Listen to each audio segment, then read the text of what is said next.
Good afternoon, guys. Welcome back to the channel. David here with another cryptocurrency update. Thank you guys all for liking yesterday's video. Everybody who shared it, you guys are definitely the most important thing in this YouTube and cryptocurrency space. I hodl you, and somebody even replied back that they're hodling me as well, and they subscribed. So I really do appreciate it. Everybody who is subscribing and interacting on my channel, not only my channel, but everybody else's channel, it is greatly appreciated. All of your interaction helps each and every one of us grow a little bit more every time we watch a video and every time we get into a conversation. So we're going to be making a mock portfolio today where we're going to be going through the numbers that we put together in our video a couple days ago in regards to 1% adoption, 5% adoption. We're going to crunch those numbers. We're going to run across the board from pre-bull run to post-bull run, and we're going to go. We've got about 3 or 4 different portfolios that have been calculated out, and we're going to know where we would be if we held through, if we purchased at the top, if we sold at the bottom. But before that, I think it's pretty important to discuss this topic. Comment down below whether or not you like Coinbase. I, as a user of Coinbase, I am a fan.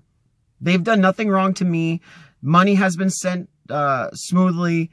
I was on Coinbase the other day. They've got a new feature where you can click one button, almost like an atomic swap type of utility, where you could just click a button and it'll instantly transfer your Bitcoin to Ethereum or to Litecoin or to a couple of the other coins that they offer on that platform. So comment down below if you believe that Coinbase holds 0 XRP or if you think their bags are already packed and they're ready to go. I think that there's going to be a little dissension in the ranks here. I think there's going to be people that are on both sides of this fence, but let's start that conversation. I'm trying to be honest in regards to the addition of XRP on Coinbase.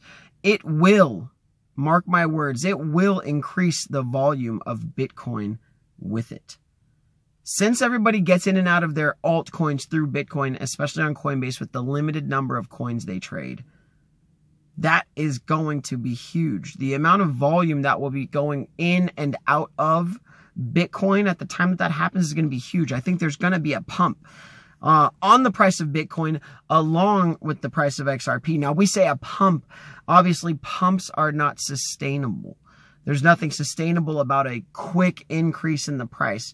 But what we're looking for is catalysts. We're looking for reasons in which the market is going to grow. And that, to me, is the biggest piece of news that is not out there yet. Think about the number of articles that are going to instantaneously come out. Some of these articles might already be written. People might actually be sitting there with these articles all ready to go. I'm going to name off, when I was creating my script this morning for today, I just went off and I quickly started to name off everybody that I think is going to have an article posted in regards to cryptocurrency and in regards to Coinbase listing XRP, however they decide to do it. Here's my list. CNBC, MSNBC, Forbes, Yahoo, Business Insider, TMZ, Altcoin Buzz, Digital Asset Investor, DM Logic, CKJ Crypto, Crypto Eddie, Brad Kimes, Crypto Bitcoin Chris, Crypto Lark, XRP Rainmaker, Crypto Daily. That's all I could come up with. Whoever I forgot down below, if you guys are fans or followers of somebody else, like esoteric trading, you see, it'll be easy. The longer I talk about it, the more people that I'll remember that I left out. And I'm not an XRP maximalist, like die-hard XRP. I'm a cryptocurrency supporter in and of itself as an entire market. That could start Coinpocalypse. Honestly, if Coinbase listed XRP and people were flowing out of exchanges like a Kraken or a Gemini or a Binance or Huobi or HBTC, all of these exchanges are going to experience at that moment an adjustment in their volume and an adjustment in the interaction that they get with their day-to-day sales or interactions with people trading on their platform. I'm imagining that a ton of volume is going to leave a lot of these other exchanges where people are storing their XRP, or even if you're storing it on your Nano or on a cold wallet or a paper wallet. I think there's going to be a real opportunity for some big profits to be made in the instantaneous and in the long term, because once Coinbase does it, I think it'll be on. I think other exchanges, lesser exchanges, smaller, will start to follow. I think everybody follows America. Coinbase is America's leading crypto exchange, I believe. Okay, so what we're going to be doing now is we're going to be building our mock portfolios. I think it's really important for us as a community to try to have a little bit of fun with this market. Now, I built a couple of different mock portfolios here using different time frames, all the same calculations. I'm going strictly off of the numbers. I'm not trying to have any personal input into this as much as possible. I'm trying to leave my own personal thoughts out. I want this to just strictly be a portfolio based on numbers. We're going to be running, I think, 3 different portfolio numbers here that I've calculated in our script for today. And we're going to call them buying the bull, selling the bear. That's going to be the first one we go through. And then we're going to call the next one buying prior to the bull to now. That's very interesting. I know. It really is. And at the end, we're going to have a little bit of fun as if you were to have bought prior to the bull and then sold at the highs. We'll see what that portfolio value would have looked like. We're doing valuations today. We're doing calculations. So hang on. Let's do it. So if you were to have bought the bull and sold the bear, which a lot of traditional investors do, they would buy in at the high, hold on until the floor gets ripped out, and then sell at the bottom thinking that it was going to vanish. So if you would have done that, and we would have gone off of our $5,000 portfolio, your current value of the $5,000 buying at the top and selling where we are now would be $5,000 to $450. So you would have gone down $4,550. You'd be down from your 1,000 in Bitcoin. You'd be down 80% to $206. From your Litecoin, your $500 in Litecoin will be down to $55. Your $500 in Stellar Lumens would be down to $70. Your $500 in Ethereum would be down to $54. That's down 89%. Your $2,500 in XRP would be down to $241. That's down 90%. Okay, now using those numbers, if you were to get mass adoption, so we'll go back to our chart from a couple videos ago, buying at the bull, 1% mass adoption would take Bitcoin, your sale of Bitcoin would be $56,000. That's from your $1,000 investment. And if we got 5% adoption, your Bitcoin sale would be for $280,000. That's if you bought at the bull. And the calculations that we used a couple of days ago came true. 1 to 5%. Your Litecoin would be cashing out at $1,450 or $7,240. Your XLM would be cashing out with 1% adoption at $1,890 or 5% adoption, $9,440. That's from a $500 investment. Now, those are huge swings. And your XRP, that would be really fun. 1% adoption, you'd be cashing out your $2,500 into $6,500. And your 5% adoption, you'd be cashing out into $33,000. That is the downside. That would have been if you bought at the bull and sold at the bear. If you bought from then and sold to now.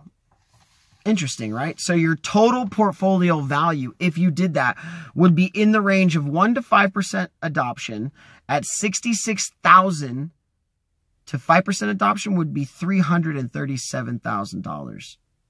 Currently, it's down 91%. That's not good. So if you had bought this portfolio, this $5,000 portfolio prior to the bull run, and then you sold it now, how would you look? How would your portfolio be standing? Because that is a very interesting question. You'd have to imagine that there was people that bought before the last bull run that probably didn't sell, that have no reason to sell. They don't even know how to sell. They're just like, yeah, I'll get in.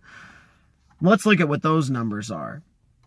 your $1,000 in Bitcoin would be down to $657, down 34%. This is from before the bull run to now. So going through the entire bull run and then selling at the bottom on the other side. $1,000 in Bitcoin would be down to $657. $500 in Litecoin will be down to $207, down 58%. Your Stellar Lumens, $500 of Stellar would be up to $1,500. You'd be up 300% on your Stellar Lumens. Your Ethereum, your $500 in Ethereum would be down to $244. You'd be down 51%. And your XRP, $2,500 worth of XRP would be up to $3,900. That's up 57%. So of those, it seems like all of them are down from before the bull to now. Before the bull, just before the bull run to right now, you'd be up on your XRP and you'd be up on your Stellar. You'd be up 300% on your Stellar. You'd be up 57% on your XRP. You'd be down 34 on Bitcoin, down 58 on Litecoin, and down 51 on Ethereum. Your total investment would have been $5,000. Your current value would have been $6,520. That's up 30%. You would have been up 30% if you bought in before the bull run and sold out now in this place that we're calling a bear market. Interesting. And now we're going to get into our adoption numbers. This is where the fun gets, guys. If you get 1% adoption, if you had managed to hold onto your stacks through the entire bull run to now, and if we started again and we got 1% adoption, your portfolio would be valued at $177,000. What in the world? That's crazy. And if you got 5% adoption, your portfolio would be valued at $887,000, almost $888,000, almost all eights. Interesting, right? That's a large number. And so if you had sold at the top, so this is kind of where the fun is, because these are realistic calculations of if you had bought and sold, if you bought before the bull and sold before the bull died, your $1,000 of Bitcoin would have been sold for $3,140. Your $500 in Litecoin would have been sold for $1,870. Your $500 worth of Stellar Lumens would have been sold for $10,250. Your $500 worth of Ethereum would have been sold for $2,220. And yes, you are correct. Your $2,500 worth of XRP would have been sold for a whopping $40,000. $40,400 to be exact. That's all the notes for today. But it doesn't make the conversation end. Where did you buy in? Not how much did you buy. I don't want to know how much is in your bags. When did you buy in? What kind of downward and upward pressures have you ridden through in this market? Would a traditional investor look at you for the fact that you held on through some of these 80 and 89% drops and your bags are still full? Would they look at you and say, what a freaking idiot? They might. But you would be the idiot if you sold. You would be the idiot if you didn't have a job. And you would definitely be the idiot if your objective was to just sit around and do nothing until the market turned back on. Don't be the class clown. Don't be the idiot. Don't be the person that everybody looks at and says, well, it's just consistency for you. It's par for the course for you to get into something like a cryptocurrency or a penny stock that ends up just blowing up and turning into nothing. You guys got to be sound about your investments right now. As we get into this position, you see the numbers. The thing can go really high. It's been there before. And it could go extremely low because that's where they all started. Where do you think it's going to go? You think the market is just going to fall through the floor? Or do you believe that it's going to continue to build itself, continue to give itself value, and for the utility to continue to build, and for the adoption to build, and for the interaction, not only in the community that we work on, but in the mainstream communities, all those pipelines, all those avenues. Like I said, how many freaking articles do you think are going to drop the second that Coinbase lists XRP. It will probably be an unbelievable amount. I mean, like I said, comment down below who your favorite YouTubers are, who you think I left out of my list. Basically, who's going to be on your Mount Rushmore of crypto YouTubers or Twitter guys or girls. I feel like I know who would be on mine. I'm curious to know who would be on yours. You know what? And my XRP bags are getting a little bit low. I was contemplating whether or not I was going to say this on my channel, but I'm having a little bit of a financial issue with my roommate right now who has not paid his rent in 3 months. And so the money that I have had to pay, and I know it's going to sound like 3 months, why is he still there? Why don't you evict him? It's not necessarily that easy. So my XRP bags have started to dwindle because, and this is one of those interesting positions where it's not like I bought too much XRP, but if I needed to get cash fast, if there was no access through my bank accounts, I went all in on crypto. So in an emergency situation, I need to get some of that crypto back. So with all that being said, I really do appreciate you guys liking this video, subscribing, sharing. But it's been interesting to see the changing of my XRP stack as I'm starting to get money back out. But all of it has intention of going back in. That's one of the benefits of this space, is that you can actually use this currency. You know, it doesn't have to just sit there dormantly while we wait for something to happen. I really do appreciate you guys joining this video. Please do like, share, subscribe, and send this video all around to all your friends and family. Thanks, and we'll see you in the next episode. See, I forgot to say the ending. We're going to be giving away some XRP today. I don't know how much I can afford to give away. That's what I was getting at with that whole statement that I just made about the roommate and everything like that. I'm going to be giving away a little bit more XRP for the most interesting or exciting or funny comment that we get on this video. So it probably won't be 75 or even 50. I'm not exactly sure how much I can give away at this point, but I do love it when we do these little challenges at the end. You guys might wonder why I stick the challenges at the end of the videos. It's because I don't necessarily want this channel to just be, you know, some giveaway channel where we're all about comments for money or whatever. No, I want it to be about people who come to the channel, who finish the videos, who are willing to have interaction, who are consistent, and who are nice and sweet and genuine people. So thank you guys. We'll see you in the next one.